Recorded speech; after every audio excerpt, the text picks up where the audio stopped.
Ce matin, je voudrais aussi remercier le Seigneur pour le privilège que nous avons d'être ici parmi vous, comme on l'a fait vendredi, hier avec les jeunes, comme a dit Kevin. Franchement, on a passé des bons moments et je suis sûr et certain que ce matin aussi, on passera un bon moment, comme on a déjà fait, mais on continue à le faire dans la présence du Seigneur.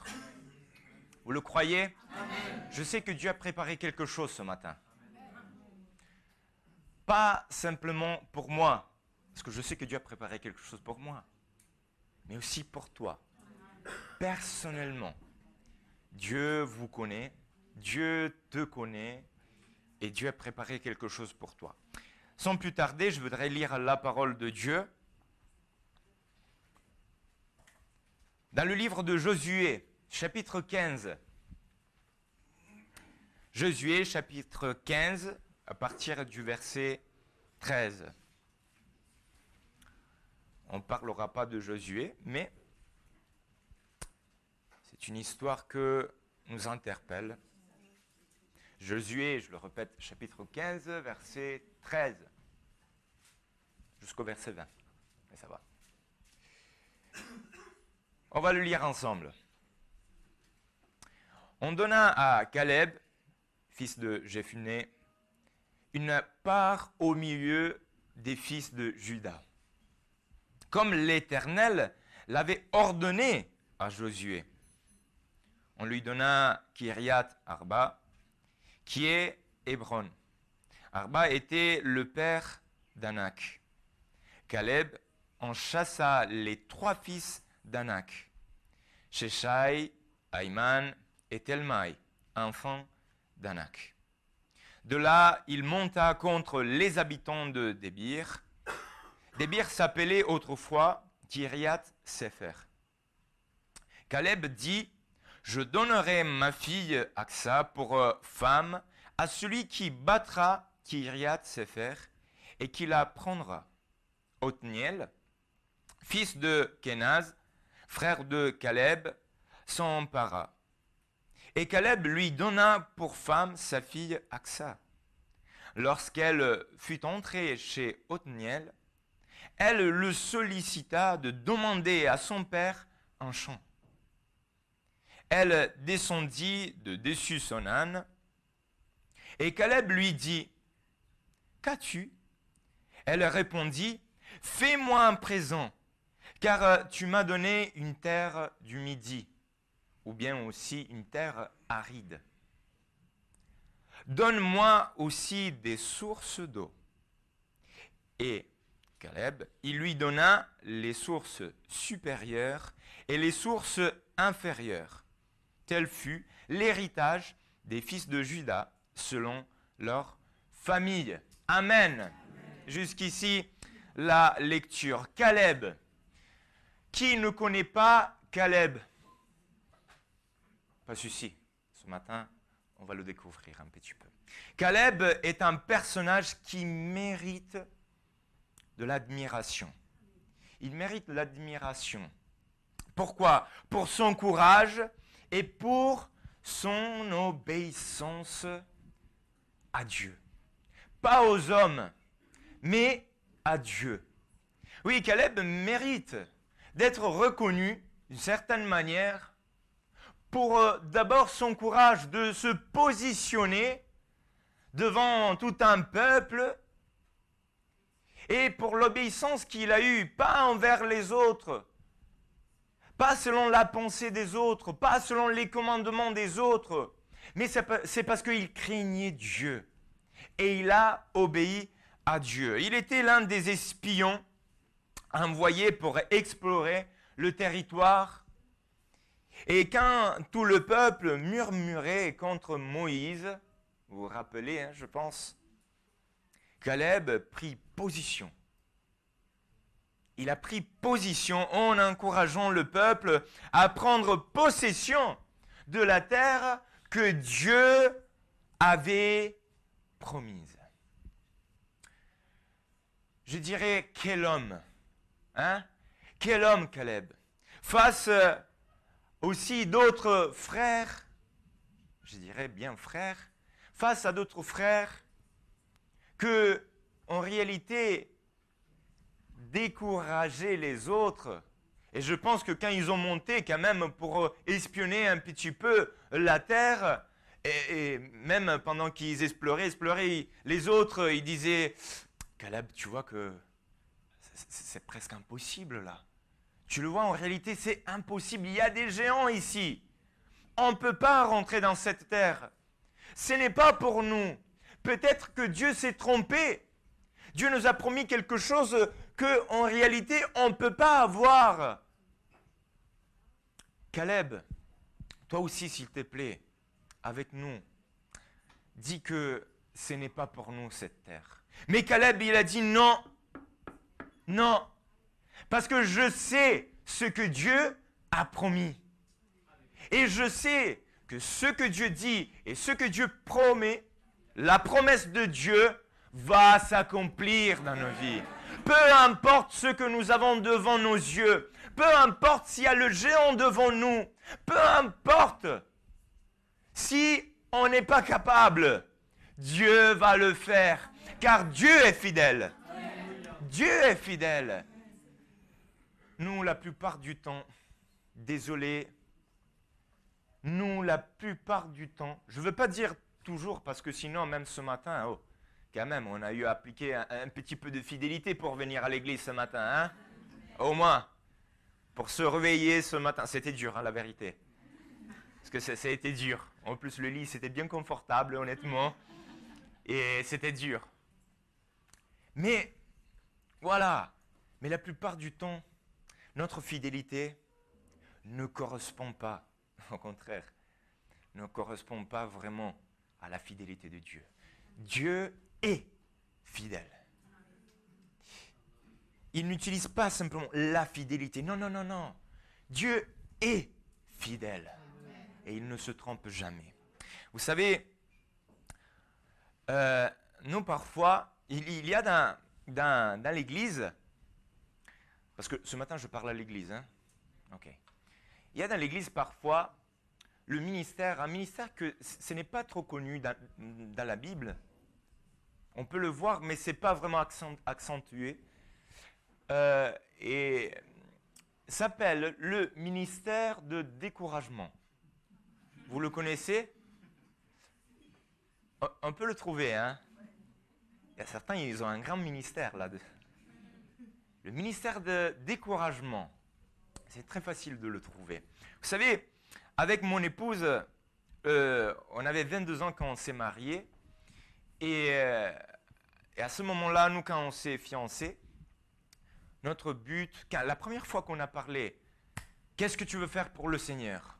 C'était la première soirée qu'on a parlé ensemble, la première fois. Qu'est-ce que tu veux faire? Je veux servir le Seigneur. Et toi, moi aussi. On s'est fiancés avec un but. On s'est mariés avec un but, un objectif.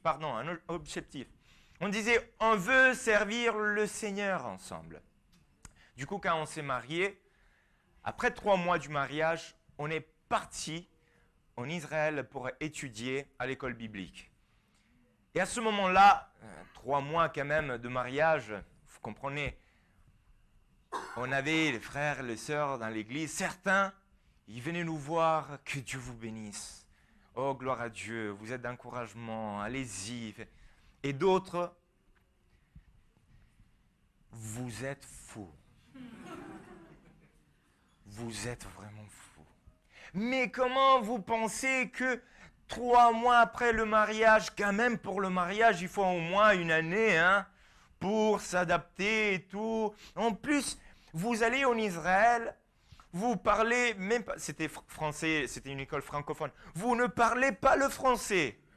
Vous allez étudier la théologie. C'est dans une terre que on ne sait jamais si, et hein, il y a un pétard que... Mais vous réfléchissez ou pas? Je dis, c'est vrai, devant, la terre, elle est difficile, il y a des gens là devant. Et pour nous, pour vaincre ces gens, c'est difficile, je le sais. Mais Dieu a promis. Dieu a promis. Dieu a dit. Et on va le faire. Et merci Seigneur, ça a été de bénédiction pour nous. Du coup, la Bible nous invite, soyez de découragement les uns pour les autres. Je me suis trompé. J'étais encore dans encouragez-vous les uns les autres. Amen. On est capable de le faire. Vous êtes capable de le faire. Alors, dans le texte que nous lisons aussi, s'accomplit une promesse de Dieu pour cet homme, Caleb, et pour sa famille. Et ce que nous venons de lire est le fruit, c'est le résultat de l'obéissance de cet homme à Dieu. Alors, on va le voir ensemble ensemble, je le lirai pour vous. Dans le livre des Nombres, chapitre 14, 24, chapitre 14, verset 24, on peut voir cette promesse. Je vais la lire comme ça, on comprend bien pourquoi et comment Caleb a reçu cette promesse. C'est parce que, dit la parole, mon serviteur Caleb a été animé dans notre esprit, pas comme les autres, mais a été animé dans notre esprit, l'esprit de Dieu, et qu'il a pleinement suivi ma voie, je le ferai entrer dans le pays où il est allé, et ses descendants le posséderont. Ça, c'est la promesse de Dieu pour Caleb. La promesse s'est-elle accomplie?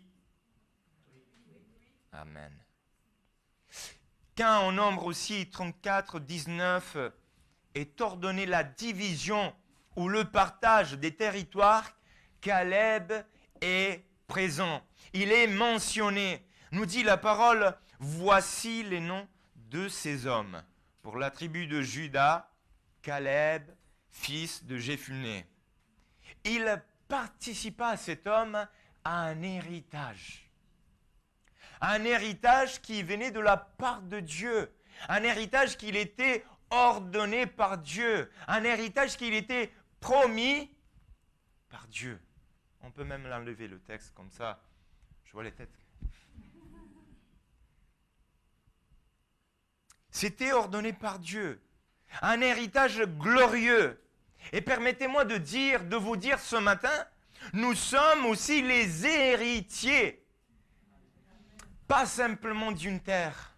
Désolé, vous n'êtes pas simplement les héritiers du territoire ici du coin de l'Ariane. Même si Dieu vous l'a promis, gloire à Dieu, je le crois. On va gagner des âmes. On va abattre les géants ici.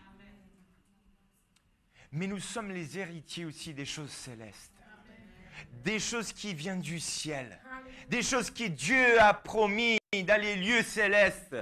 Ce matin, de prendre dans ce lieu céleste les trésors et les richesses de Dieu. Quand on parle des dons spirituels, quelle glorieuse promesse. Quand on parle du baptême du Saint-Esprit, alléluia, quelle glorieuse promesse. C'est un héritage. Les choses que Dieu a promis. Dieu est fidèle. Et Dieu reste fidèle. Il le donne. Et nous nous réjouissons ce matin de pouvoir vraiment recevoir de cet héritage.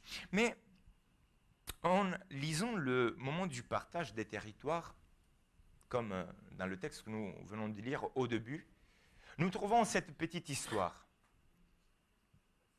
Nous pouvons bien voir que Caleb reçoit son héritage, on est d'accord, se bat dur pour cela, en chassant quand même les enfants d'Amalek, les fils d'Anak,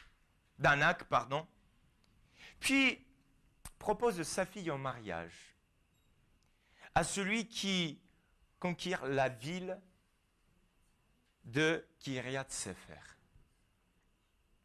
Or, à ce moment-là, c'est là que nous pouvons trouver la fille de Caleb. Vous allez dire, mais la fille, mais qu'est-ce que ça m'intéresse, la fille? Caleb, il était quand même un homme. Mais la fille? Alors, la fille de Caleb, une femme qui n'était pas apparemment, écoutez bien, une femme qui apparemment n'était pas contente de ce qu'elle avait reçu en héritage. Ah oui. Est-ce que ça peut nous arriver? Est-ce que ça peut nous arriver? Même dans le domaine naturel, hein, ça peut nous arriver. Au contraire de son père, il était content parce que c'était une promesse de Dieu. Et il a combattu pour cela. Il s'est battu pour cela. Il a transpiré pour cela. Il a donné sa vie pour cela, entre guillemets. Il pouvait mourir en faisant l'espion. Il a reçu ce qui Dieu l'avait promis et il était content. Mais la fille, non. Elle n'était pas trop contente de ça. Nous trouvons ici une fille qui n'est pas trop contente. Moi, je me demande parfois. Moi, vous savez les frères, je vais vous dire une chose. Nous, on est très, très spirituels, vous le savez? Comme on dit, non, les TTS, vous le savez, non? C'est un niveau spirituel. Vous nous confirmez ça, non? Vous êtes aussi très spirituel, ne vous inquiétez pas. Mais il y a des moments où aussi on est très naturel. Et à ce moment-là, parfois ça nous arrive que dans notre vie, on n'est pas trop content. Non. Et on commence à regarder ce qu'on a, non, entre les mains, et on s'est dit, mais qu'est-ce que c'est, mais c'est quoi cette chose-là que Dieu m'a donnée? Moi, je m'attendais quand même à quelque chose d'un peu plus, quelque chose de... C'est quoi cette chose que Dieu m'a donnée? Tu vois où je me retrouve maintenant avec la chose que tu m'as donnée, Dieu? Avec un dit, comme disait la fille, un terrain aride. Mais qu'est-ce que c'est cet héritage que tu m'as donné? Et il se plaigne avec son père et aussi avec son mari. La parole nous dit, lorsqu'elle fut entrée chez Othniel, son mari, le pauvre, il venait de se marier. Et la première chose qu'elle fait quand elle rentre chez son mari, là, elle le sollicita de demander à son père un champ. Mais alors, déjà, c'est pas mon père, c'est ton père. Vous savez, quand j'ai connu mon beau-père, maintenant, la première fois, mon beau-père, il n'est pas italien déjà. Oui, des origines, mais quand vous le voyez, on dirait un Allemand. Il est ici, il fait, je ne sais pas, je dis pas 2 mètres, non, mais un peu moins, blond, comme ça. Et quand je l'ai connu la première fois, et il m'a présenté aussi son père, j'ai dit, c'est le père. Bon. Bonjour monsieur. En la caressant la main. Déjà, c'est ton père, c'est pas mon père. Et on vient de se marier. Et tu me demandes de solliciter ton père pour lui demander en plus déjà. Elle descendit, après nous dit la parole, de dessus son âne. Et déjà là, vous voyez comment change la situation. Pardon, là c'est même les femmes. On respecte les femmes. Et on aime les femmes parce que c'est des femmes de Dieu. Amen. Amen. Alléluia. Et vous êtes des servantes de Dieu. Amen. Amen. Mais là, elle n'était pas trop convaincue hein, quand même. Parce que elle rentre, ok, elle n'était pas satisfaite déjà. Elle rentre chez elle. Elle demande à son mari, le sollicita. Et mon mari, tu vas chez mon père et tu lui demandes un champ. Tout de suite, point. À un moment donné, elle monte sur son âne. Elle va chez son père. Alors, 2 sont les choses. Ou son mari a dit, débrouille-toi. Je ne sais pas, le texte ne dit pas. Ou sinon, elle a dit, bon, tu sais quoi, ne me donne même pas de réponse, j'y vais. Hein? Comme normalement les femmes. Je le fais toute seule, non, ne me dis rien. Mais elle a fait comme ça. Et la plus belle des choses, c'est que Caleb lui dit, qu'as-tu? Elle répondit, fais-moi un présent, car tu m'as donné une terre du Midi, donne-moi aussi des sources d'eau. Comme je vous ai dit, elle n'était pas très satisfaite. Et essayait de changer sa situation. On peut bien le comprendre. Elle essayait, elle a voulu, elle a cherché de changer sa situation. Et j'espère qu'ici, au milieu de nous, quelqu'un aussi qui n'est pas satisfait, ça peut arriver, cherche de changer sa situation. Peut-être en demandant à quelqu'un, c'est vrai aussi, pas à quelqu'un à droite, à gauche, non, je ne parle pas de ça. Peut-être à ton mari, ton épouse, oui, c'est bien aussi. Et à un moment donné, elle a compris qu'elle fallait se mettre en marche, prendre son âne et aller chez qui pouvait changer sa situation à ce moment-là, chez son père. Son père pouvait changer sa situation. Elle le savait. C'est pour ça que cette femme a pris son âne et elle est partie. Elle est rentrée dans la maison, elle a fait tout cela, elle a demandé à son père. Elle voulait un champ. Vous avez compris? Elle voulait un champ. Et puis elle demande quoi?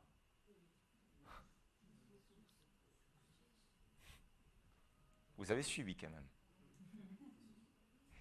Elle est partie en disant, et on lui demande à son mari, pour demander un champ, vas-y, on change de champ. Et puis pendant qu'il était sur son âne, peut-être elle réfléchit. Peut-être c'est pas la bonne chose qu'il faut demander à mon père. Moi je rentre chez mon père et je demande des sources. Tu sais quoi? Je demande des sources. Il est vrai qu'elle voulait un champ. Elle voulait et sentait peut-être que dans son cœur, sa nécessité, son besoin était de demander un champ nouveau, différent de ce qu'elle avait reçu. Puis, elle a demandé les sources en réalité. Mais parce qu'elle avait probablement compris que ce n'était pas le bon moment, écoutez bien, d'avoir un champ supplémentaire pour sa vie. Un champ nouveau pour sa vie. Vous savez pourquoi? Parce qu'elle avait compris qu'elle devait d'abord soigner ce qu'elle avait reçu. Elle devait d'abord soigner, arroser le champ qu'elle avait reçu. Parce que, c'est vrai aussi que peut-être elle avait reçu un champ aride. Aride, un champ du Midi, croyez-moi, en Israël, c'est comme le Sud. C'était aride. Il n'y avait rien. Elle avait un terrain, elle ne pouvait rien faire dans ce terrain. Ce n'est même pas édifiable, tu te dis, non. Elle avait reçu un terrain aride, elle ne pouvait rien faire. Mais elle avait compris que ce terrain, il fallait l'arroser. Il fallait de l'eau. Il fallait de l'eau pour ce terrain. Et combien de fois dans notre vie, on pense et on croit et on voit qu'on a un terrain aride. Hein, ça vous arrive?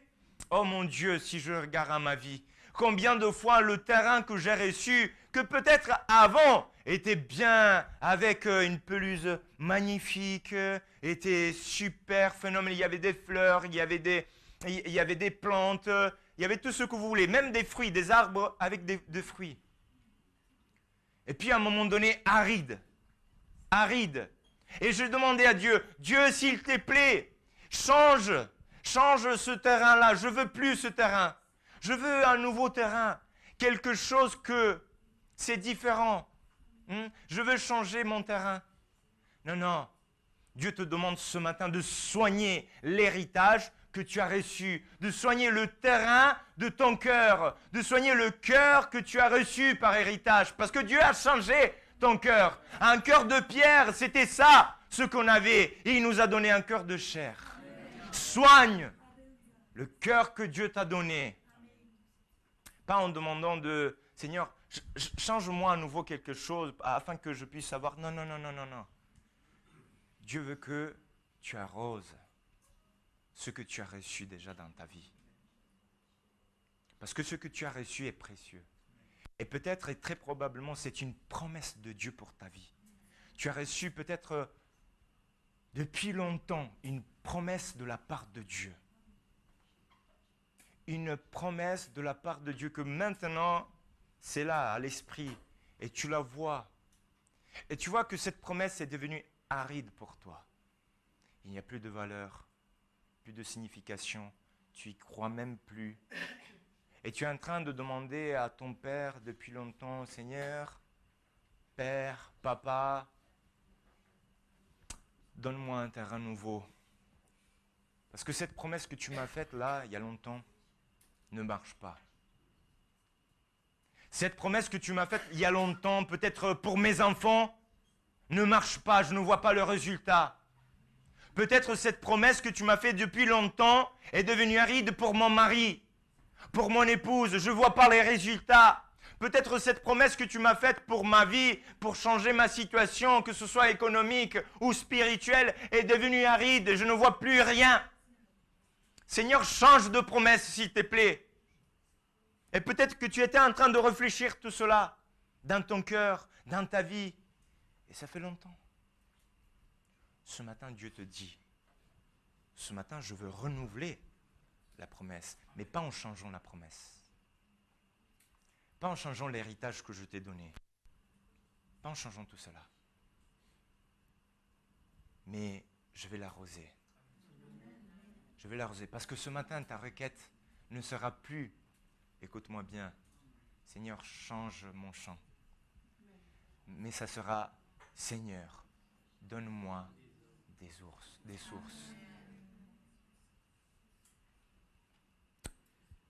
C'est ta part d'héritage.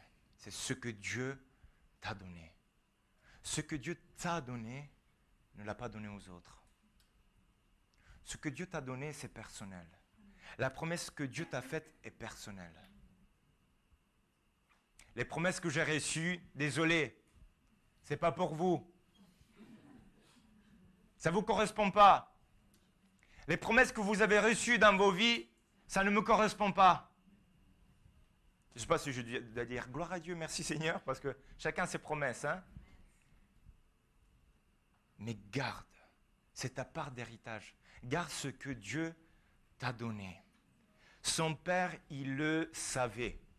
Oh, il le savait. Quand il a vu qu'elle arrivait, avait déjà tout compris. Vous avez vu la réponse de Caleb? Qu'as-tu? Normalement, on accueille comme ça les enfants. Normalement, je sais qu'on faisait shalom, manishma, hein, et tout, en hébreu et tout. Ça va? Non, non, qu'as-tu? Vous savez comment c'est traduit en italien? Bon, vous savez, non, je vous ai dit que je suis italien, du coup, de temps en temps, j'ai lu ma Bible en italien. Ok? Je fais des efforts en français, mais en italien. En italien, c'est traduit « Qu'est-ce que tu veux ?» Qu'est-ce que tu veux? Direct. Pourquoi tu es venu là? Qu'est-ce que tu veux? Je sais que tu veux quelque chose. Je sais que tu es venu parce que tu veux quelque chose. Je sais. Vous pensez que notre Père ne sait pas que quand on commence avec notre prière, moi je pense que si Dieu devait nous donner une réponse de suite parfois, qu'il devait nous parler, dès qu'on dit « Oh Seigneur, qu'est-ce que tu veux? » Hein? Que veux-tu? Moi, je pense que la plupart du temps, c'est comme ça parfois. Mais moi, je sais bien que notre Père Céleste connaît bien ce que nous désirons. Mais je vais aller plus loin. Mais il connaît encore mieux ce dont nous avons besoin. Ce n'est pas la même chose. Son père, il le savait, ce qu'elle désirait. Son père aussi, il savait ce dont elle avait besoin. Ne leur ressemblez pas, nous dit la parole, car votre Père sait de quoi vous avez besoin. Pas ce que vous désirez. Notre désir, ce n'est pas toujours la meilleure des choses pour notre champ, pour notre vie. Notre désir, ce n'est pas toujours la meilleure des choses pour nous, pour nos enfants, pour notre mari, pour notre foyer, pour notre situation économique, pour notre travail. Ce n'est pas toujours la meilleure des choses. Mais Dieu sait ce dont nous avons besoin. Et il le sait avant que vous le lui demandiez. c'est encore mieux, je pense. Hein? Et c'est pour ça que ce matin, j'ai dit, il est mon Père. Il est mon Père. Mon Père connaît ma vie. Un père connaît ses enfants. Caleb connaissait sa fille. Elle est venue. Qu'est-ce que tu veux? Je sais que tu veux quelque chose. Vas-y, dis-moi. Mon père, il le sait que quand en prière, je demande quelque chose, avant que ça sorte de ma bouche, Dieu le sait. Et la réponse arrive. Elle est là parce que Dieu sait. Lorsque tu as commencé à prier, la parole est sortie, pas de ta bouche. Et je viens pour te l'annoncer. C'était la parole de Dieu. Pour Daniel, vous vous souvenez, je pense, de ce passage. Fais-moi un présent. C'était ça la requête de cette fille. Fais-moi un présent. Qu'est-ce que ça veut dire? Je ferai vite fait. Qu'est-ce que ça veut dire? Fais-moi un présent. Quand je demande à mon père, papa, s'il te plaît, fais-moi un présent. Un cadeau, s'il te plaît. Quelque chose. Hein? C'est un cadeau, n'est-ce pas? Matériel, c'est quelque chose. Vous savez en réalité comment c'est traduit? C'est dans la langue originelle, là? En hébreu. En réalité, désolé de vous décevoir, entre guillemets, un peu, mais ce n'est pas vraiment fais-moi un cadeau. Ce n'est pas fais-moi un cadeau comme on pense. En réalité, dans la langue hébraïque, dit Tna li bracha. Vous savez qu'est-ce que ça veut dire? Ouais, c'est normal, désolé. Non, mais moi non plus, je ne le savais pas. J'ai dû me renseigner quand même. Tna li bracha, ça veut dire donne-moi une bénédiction. Une bénédiction. Une bénédiction que vient de toi. Donne-moi pas simplement un cadeau, parce qu'un cadeau, oui, je viens, c'est la surprise, qu'il y a un truc. Non, non, non, non. C'est la bénédiction que vient de toi. Et une bénédiction que vient de Dieu, c'est quelque chose que va déborder dans les années à venir aussi. C'est une promesse qui va déborder dans notre vie.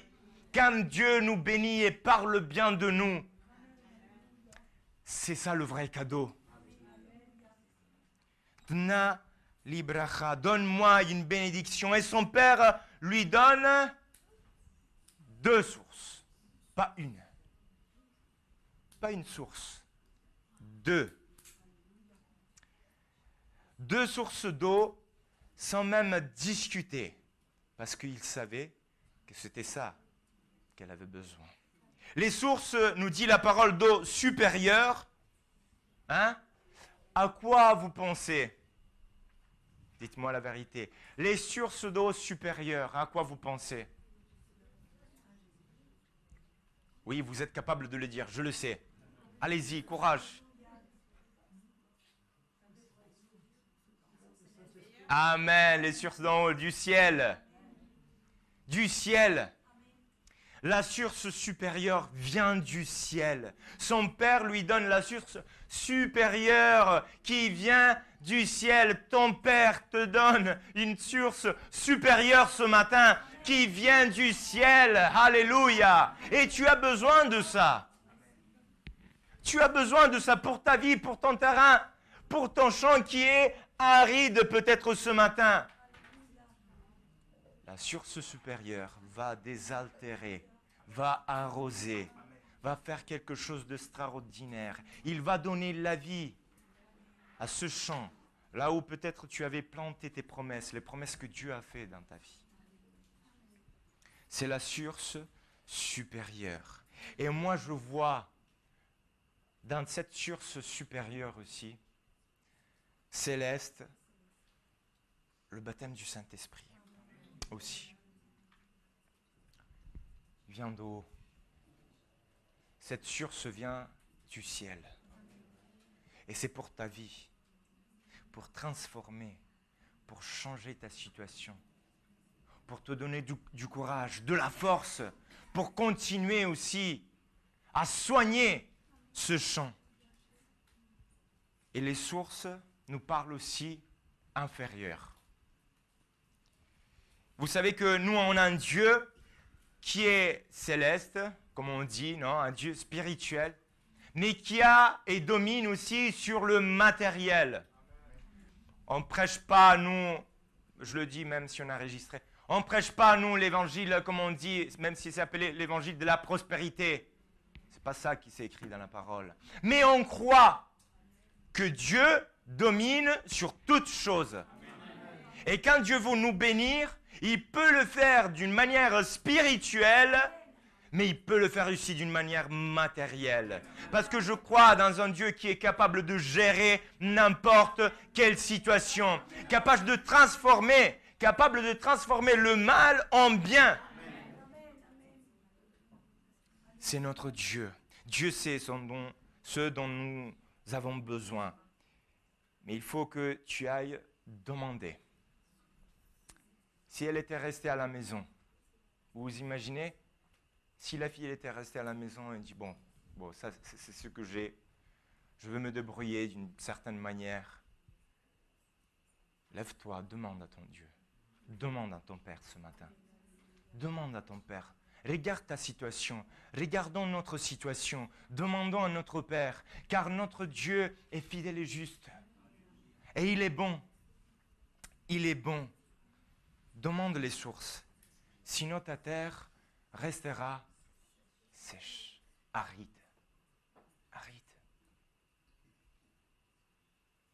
Peut-être que tu te trouves avec une terre aride et que ton intention était de la remplacer.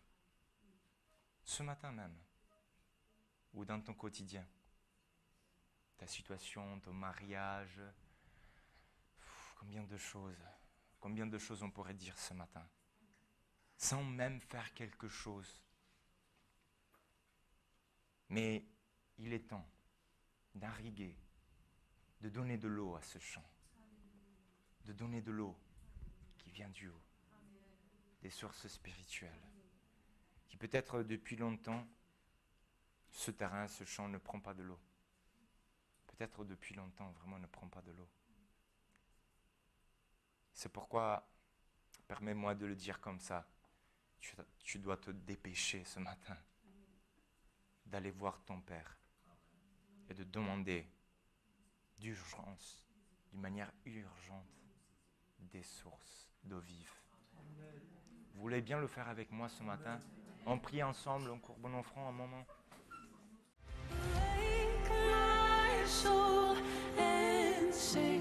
Sing his praise aloud, sing his praise aloud. Oh, wake my soul and sing his praise aloud.